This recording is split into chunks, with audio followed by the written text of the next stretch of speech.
Hey everyone, welcome to the channel. This is James, and in this video, let's go over the military's role in the Walking Dead universe, from the Outbreak to the Civic Republic. So when the world of the Walking Dead first fell apart, the military played a crucial role in trying to contain the outbreak. From their initial response to Operation Cobalt and the rise of the Civic Republic, the military's involvement has shaped the fate of survivors in more ways than one. In this video, we'll explore the military aspects of the Walking Dead universe, including key moments from Fear the Walking Dead, World Beyond, and the recently revealed dark truth about General Beale and the Civic Republic. So I will go ahead and say, just put this in here, I've done several videos on the military and, how they failed to contain the outbreak, how they lost in so many ways. And that's just fantasy. That's just zombie fiction. That's what happens. You can't have the zombie story without really the military failing, getting defeated pretty much. However it happens, however it comes to be, that's just part of the story. In real life,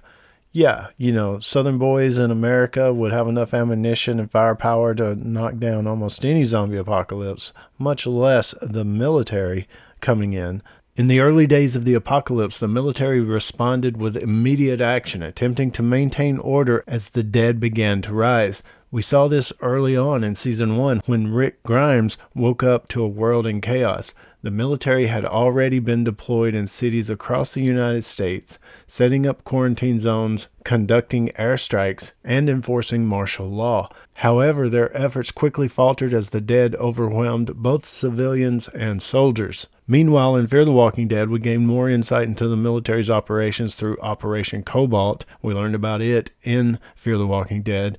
We saw little parts of it and hints of it and stuff throughout the spinoffs, I would say. As the outbreak spread on the West Coast, the National Guard was deployed to set up safe zones and control the population. But the situation spiraled out of control. In the final days of their involvement, Operation Cobalt was initiated, an emergency protocol designed to evacuate military personnel and important assets while abandoning civilian zones. In essence, they left the people to fend for themselves. The cold, calculated nature of this operation showed the military's priority to preserve its own, but it also marked the point where they began to lose control of this situation entirely. With the collapse of these operations, the military largely disappeared from the landscape of the Walking Dead, or so it seemed. But behind the scenes, a much larger, more sinister military force was rising, the Civic Republic military. In the Walking Dead World Beyond, we were introduced to the Civic Republic military, a shadowy city, secret city. It had a powerful military force, and we learned later that they were almost kind of like two entities. You have Civic Republic, run by the Council, and you have Civic Republic military, run by Major General Beale. The CRM is well organized. What makes the CRM different from the National Guard or other military remnants is its focus on preserving what's left of civilization at any cost.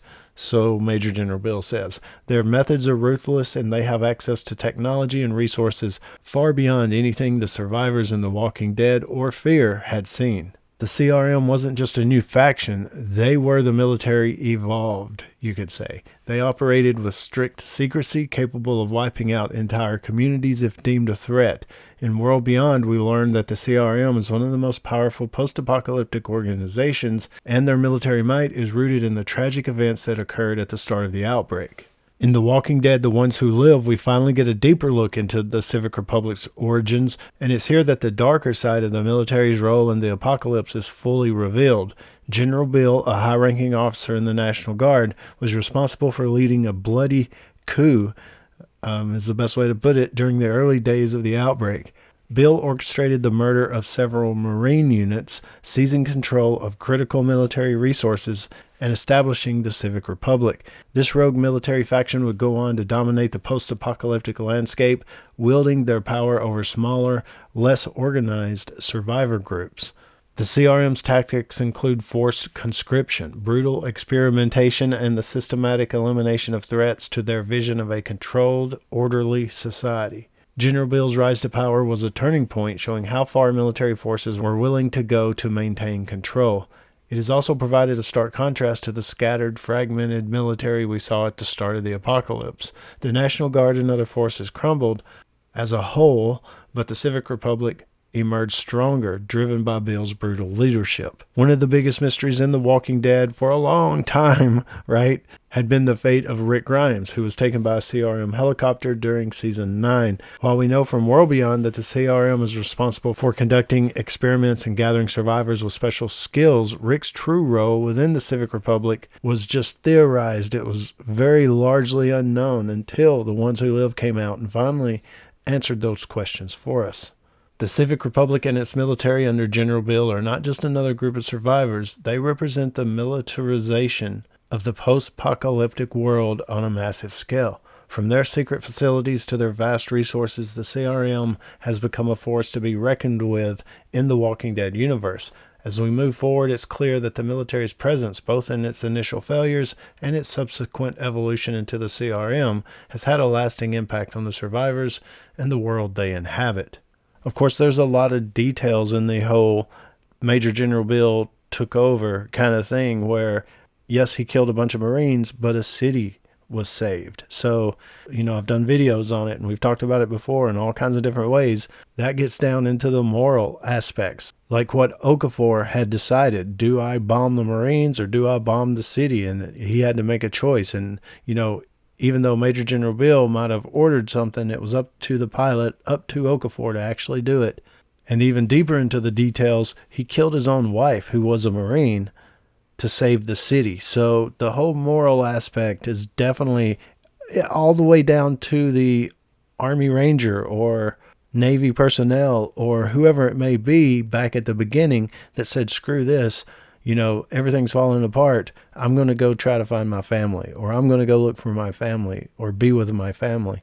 And they abandon their position if everything's falling apart, which it seemed to be at the beginning. So we know that the military was together just really for a short while there at the beginning, trying to contain the cities, and they failed. We didn't get widespread details of exactly, how they were taken over, why bases failed, where did the president go. Maybe there is somebody still out there in a bunker somewhere that used to matter as far as government goes, or military. But since the military fell, since the operation that happened as far as when Okafor killed the Marines and not the city, and CRM evolved from that, since then, it's been a lot of years, so it is what it is. CRM is the de facto United States military at the moment, especially after Rick took care of Major General Beale. Civic Republic said they'll help the other communities and cities and try to get America on track again. Civic Republic may become the capital, the new U.S. capital.